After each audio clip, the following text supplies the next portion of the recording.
सभी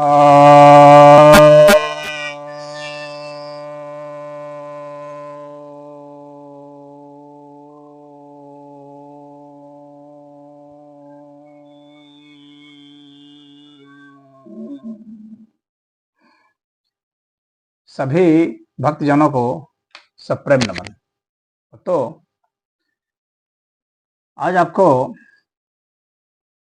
एक महत्वपूर्ण विषय पर चर्चा करने जा रहा हूं। हालांकि सामान्य रूप से देखा जाए तो यह कुछ लोगों को उचित नहीं प्रतीत होता है कि किसी बदमाश के ऊपर साधु संत चर्चा करें, लेकिन पूरे इतिहास में देखेंगे तो धर्म का अधर्म के साथ और उसके झंडा बरदार जो रहे हैं, जो प्रतीक रहे हैं अधर्म के, उसके साथ युद्ध होते आए हैं। चाहे वे रावण के रूप में हो, हिरण्यकशिपु के रूप में हो, चाहे कंस के रूप में हो, दुर्योधन के रूप में हो, हम लोग शास्त्रों में पढ़ते आए हैं। लेकिन उसके बाद जहां पर शास्त्र हमारे समाप्त हो जाते हैं, उसके बाद जो है वो ऐतिहासिक गाथाएं चलती हैं। जब आक्रमण होते हैं इस्लामिक आतंकवादी, इस्लामिक आक्रमणकर्ता, तो चाहे अब्दाली रहे हों, नादिर शाह रहे हों, या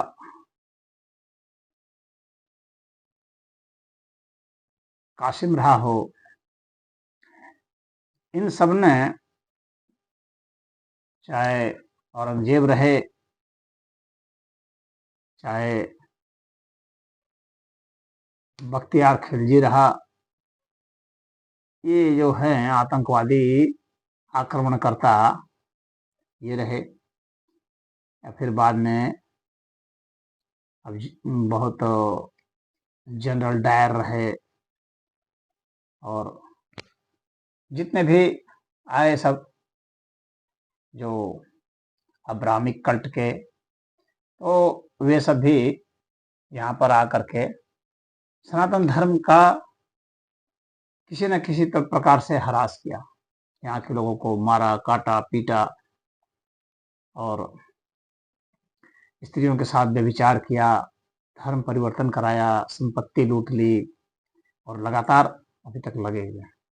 तो उसी जो परंपरा श्रृंखला है, उसी में एक बड़ा जो इस्लामिक गुंडागर्दी का जो प्रतीक था, मुख्तार अंसारी, वह मारा गया। और इस तरह से मारा गया, डरा डरा कर मारा गया, यानी भय से उसकी मृत्यु हो गई। लोग किसी को हथियार से मारते हैं, लेकिन यह एक बहुत ही अलग ढंग का केस रहा, जिसे इतना भयभीत करा दिया गया कि वो भय से मर गया। और यह बहुत अजीब लगता है कि जो सबको डराता था, मारता था, वह स्वयं ही भयभीत होकर के मर गया। और इसका जो श्रेय है वह उत्तर प्रदेश की जनता को श्रेय जाता है, जिन्होंने कि योगी आदित्यनाथ जी के हाथों को मजबूत किया, उन्हें मुख्यमंत्री पद पर बिठाया। क्योंकि योगी आदित्यनाथ जी के ऊपर भी वो अपने डर का साया बढ़ाने की कोशिश कर रहा था, और काफी संघर्ष हुआ था।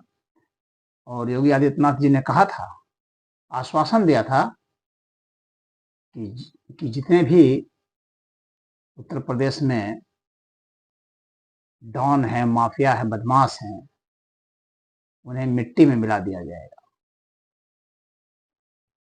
योगी आदित्यनाथ जी स्वयं ही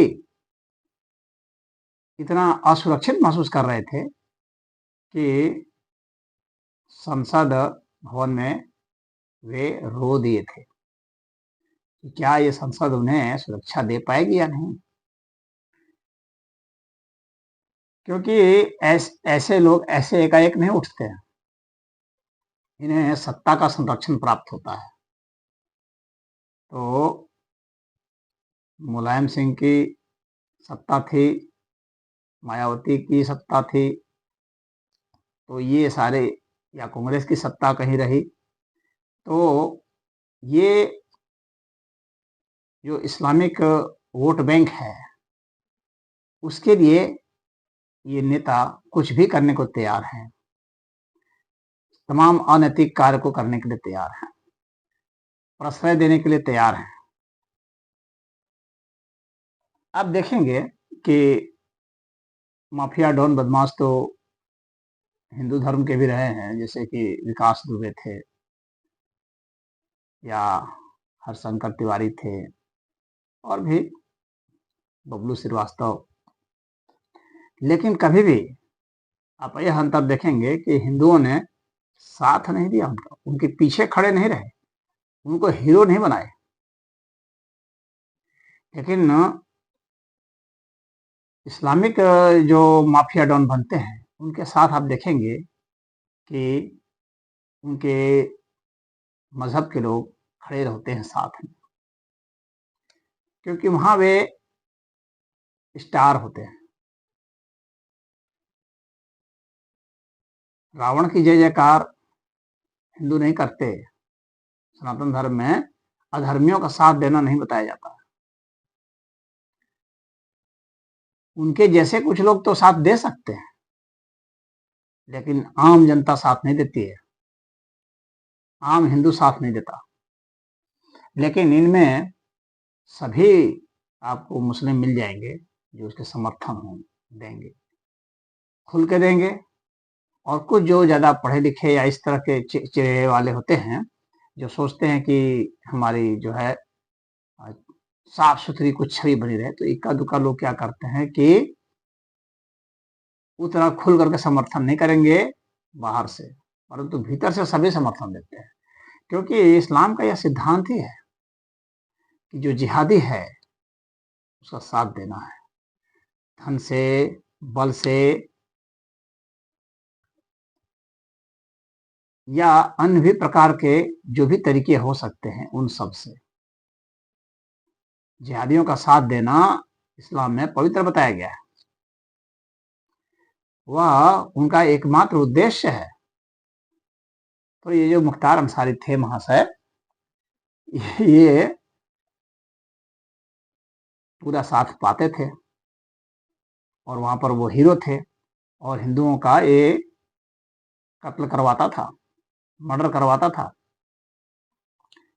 और नीले रंग का जो इस्लामिक झंडा का प्रतीक होता है, यानी यह बतलाता था कि हम रिप्रेजेंट करते हैं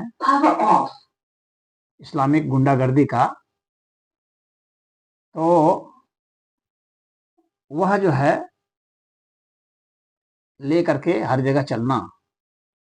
और इनके जो शूटर होते थे बहुत कुछ हिंदू भी होते थे बदमाश, इनके शूटर, वे इस बात को नहीं जानते थे, क्योंकि इस्लाम की थ्योरी ये हिंदू लोग नहीं जानते। जो बहुत डीपली अध्ययन करते हैं वे जानते हैं। तो उनसे ही मर्डर करवाना, परंतु लीडर बने रहना, और हिंदुओं का मर्डर कराते थे और गमछा बांधते थे हरे रंग का। आप अतीक अहमद को भी देखेंगे जो उनके एक और झंडा बरदार थे माफिया डॉन, वो भी इसी तरह से करते थे। ये लोग हत्या कराते रहते हैं। तो इनका रूंगटा केस था, बहुत जो है लोकप्रिय हुआ था इनके लिए, बहुत बदलाव केस था, आप ऐसा समझ सकते हैं। जो विश्व हिंदू परिषद के कोषाध्यक्ष थे और कोयला कारोबारी थे नंद किशोर रूंगटा, उनका अपहरण कर दिया गया था और उनसे 5 करोड़ की फिरौती मांगी गई थी और फिरौती लेने के बाद भी उसको छोड़ा नहीं गया, उसको मार दिया गया। तो ये इनका स्टाइल था। मारने का, रुंगटा केस बहुत ही नामी केस है। कृष्णानंद राय वो भी विधायक थे और मुख्तार भी विधायक बने। तो कृष्णानंद राय और इनकी आपसी प्रतिद्वंदिता थी। कृष्णानंद राय का इन्होंने मर्डर कराया। चलिए, मान लीजिए कि दोनों तरफ से गोलीबारी होती है, पक्ष होते हैं, लेकिन प्रश्न वहां पर उसका मर्डर का नहीं है। स्टाइल ऑफ मर्डर जो था, मर्डर कराने के बाद क्या हुआ कि उनकी कृष्णानंद राय चुटिया रखते थे, उस चुटिया को उखाड़ करके एक प्रमाण के रूप में पेश किया गया। वो चुटिया क्या था? वो एक तरह से हिंदुत्व का एक प्रमाण होता है, एक प्रतीक होता है। मार दिए होते कोई बात नहीं था, ठीक है मार दिया, लेकिन उस चुटिया को उखाड़वा दिया मुख्तार ने और अपने उसको पेश करवाया था। तो वह यहाँ सिद्ध करना चाह रहा था कि देखो, हिंदुओं पर मैं भारी हूं और हिंदुओं अगर तुम कुछ भी करोगे तो इसी तरह से तुम्हारी चुटिया उखाड़ ली जाएगी। मऊ में दंगा हुआ, कुछ नहीं कर पाए। खुलेआम मुख्तार अंसारी जीप पर घूमता रहा पिस्टल लेकर के, और यहाँ की जो शासन सत्ता थे उसमें मुलायम सिंह थे, तो उन्होंने छूट दी हुई थी, क्योंकि उनके छूट के कारण ही तो वो चल रहे थे। भाई जब छूट मिलेगी तो ही तो चलेंगे, तो ही तो ऐसा उपद्रव करेंगे, तांडव करेंगे। वो तो भला हो योगी आदित्यनाथ जी का कि वहां से उन्होंने अपने मठ से उन्होंने कहा कि अब हम लोग जा रहे हैं प्रतिकार करने के लिए। तब जा करके मामला ठंडा हुआ। ये मुख्तार अंसारी इस तरह के थे, जज भी इनसे डरते थे। जज हाथ जोड़ लेते थे कि भाई इनका केस हम नहीं सुनेंगे, कोई और सुनेगा। मुख्तार अंसारी के सामने हाथ जोड़ लेते थे। नीला रंग का वो सॉरी हरे रंग का कपड़ा पहन के, गमछा बांध करके सर पर या गले में लेट के ये जाते थे, मूछों पर ताव देते हुए, मूछ बड़े बड़े रखते थे, तो जज भी डर जाते थे। पुलिस, क्योंकि हर एक को अपना परिवार बचाना है भाई, तो जज का भी परिवार है, तो डरते थे, हाथ जोड़ के खड़े हो जाते थे। इतनी दहशत थी इनकी कि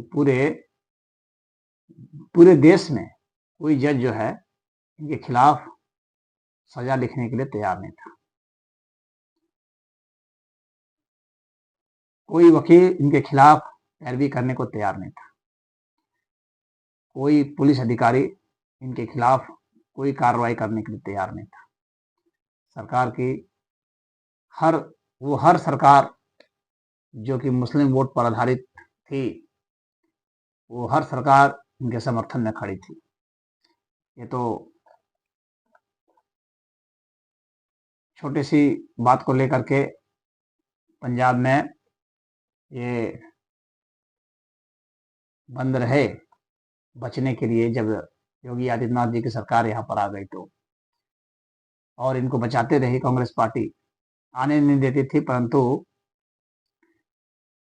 योगी आदित्यनाथ जी ने भी सुप्रीम कोर्ट से इनके खिलाफ मुकदमा लड़ करके इनको वहां से मंगाया यहाँ।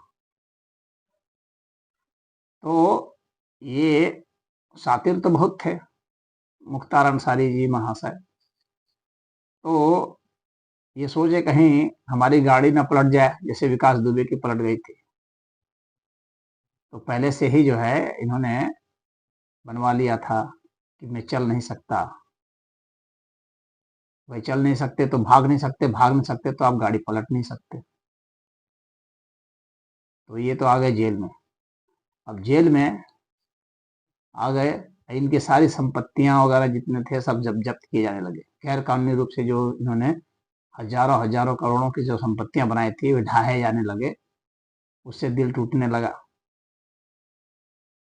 इनके घर के भी बहुत सारे लोग मुकदमे में थे, जब जेल गए इनके संबंधियों की भी संपत्तियां जब्त होने लगी। सत्ता छीन गई थी, विधायक रहे नहीं थे, अब जेल में सड़ने लगे। इनको सबसे पहले जो है ना, जज जो थे एस एन ढींगरा, बहुत नामी जज थे, उन्होंने जो इनको सजा दी थी, हिम्मत दिखाई थी। बाकी सभी जज तो हाथ जोड़ लेते थे, तो ढींगरा जी ने हिम्मत दिखाई थी। और ये जो एलएमजी मंगा रहे थे सेना से, तो एलएमजी जो मंगा रहे थे सेना से, तो उसमें जो एक डीएसपी थे शैलेंद्र सिंह, उन्होंने ही बरामदगी की थी। तो वैसी हालत मुलायम सिंह ने कर दी कि शैलेंद्र सिंह जैसे ईमानदार आदमी को भगा दिए, उनको बेचारे को इस्तीफा देना पड़ा। इतना इन लोग का मतलब प्रभाव था सत्ता में। हिंदुओं की कांवड़ यात्रा पर प्रतिबंध लगवा दिया था इन लोगों ने। हिंदुओं के सारे पर्व त्योहार पर ये सब पत्थरबाजी करवाते थे कि मनाया न सकें ये लोग। और प्रशासन जो है कि दंगा हो जाएगा इस बहाने, जो है जब अखिलेश की सरकार थी या मुलायम सिंह की सरकार थी या मायावती सरकार थी, तो उसमें जो है हिंदुओं को रूट डाइवर्ट करा दिया जाता था, या उस त्योहार को ही ये लोग बंद करा रहे थे। धीरे धीरे धीरे धीरे सिकुड़ता जा रहा था। हिंदुओं के सारे पर्व त्योहार को सिकुड़ने की स्थिति में ला दिए थे सब। डर डर करके हिंदू त्योहार मना रहे थे। जो यात्रा जुलूस जो निकाला जाता है, उस पर भी कई जगह प्रतिबंध लगा दिए जा रहे थे। इतनी दहशत इन लोगों ने पैदा कर दी थी। और वो दहशत किसने? ये इन पार्टियों की वजह से, ये पार्टियां जो कि उनके वोट के लिए मरी जा रही हैं, उनके ही लिए ये सब हो रहा था। ऐसे आदमी जिसके ऊपर के 62 केस चल रहे हैं, 7 मामलों में सजा हो गई है, 4 मामलों में तो उम्र कैद की सजा हो गई है। तो उम्र कैद की सजा जब हो गई, तो भाई अब तो जेल में ही सड़ के मरना है, अब कहाँ जाना है। तो वो दहशत, जेल में भी अंधकार, बाहर भी अंधकार, हर जगह अंधकार, तो ऐसे व्यक्ति डर गया। और जब डरते हैं ना वे आदमी, तो शरीर में काफी जहर पैदा होता है, और उससे दिल की धड़कन पर सबसे ज्यादा असर होता है, दिमाग पर असर होता है। चारों ओर मौत ही मौत नजर आती है, और शंकाएं घेर लेती हैं कि मुझे ये जहर दे देगा, मुझे गोली से मरवा देगा, तो इससे मरवा देगा, उससे मरवा देगा। और इस प्रकार से डर से व्यक्ति मर गया। तो योगी आदित्यनाथ जी ने कहा था कि मिट्टी में मिला दूंगा, तो मिला दिया। योगी आदित्यनाथ जी ने कहा था बदमाशों को कि या तो प्रदेश छोड़ के भाग जाओ, या सरेंडर कर दो, या ऊपर जाने के लिए तैयार रहो। तो ये ऊपर चले गए। तो ऊपर ही चले गए, तब मुस्लिमों का वोट लेना है, तो इसके लिए अब जो है, अब जो सियासी पार्टियां हैं, तो वे जो है इनसे सहानुभूति दिखा रहे हैं, अपनी निर्लजता की हद पार कर रहे हैं। मतलब कि कुछ भी करने के लिए तैयार है। परंतु हिंदुओं को चाहिए कि ऐसा को, इस तरह की पार्टियां जो इनका समर्थन करती हैं, उसको बिल्कुल भी वोट ना दे। क्योंकि ऐसे लोग ऐसे ही को फिर से जिंदा करेंगे, नए मुख्तार अंसारी बनेंगे, पैदा होंगे, इसमें कोई बात नहीं है। क्योंकि पूरे इस्लामिक इतिहास में इस तरह से गजबा करने वाले आतंकवादी बनने वालों की पूरी परंपरा है, लंबी परंपरा है, वहां तो पैदा ही होते रहते हैं। तो मुख्तार अंसारी से भी खतरनाक पैदा हो सकते हैं। परंतु अच्छी बात यही है कि भारत में हिंदू कम से कम जाग रहे हैं, इतना जाग गए हैं कि ऐसी पार्टियों को समर्थन नहीं देना है जो कि ऐसों को पैदा करने में उपकरण बन जाए। अब कुछ हल्ला मचा रहे हैं कि इसमें जांच बैठना चाहिए। अरे क्या जांच बैठेगी? डर से मर गया, मर गया तो भला हुआ समाज का।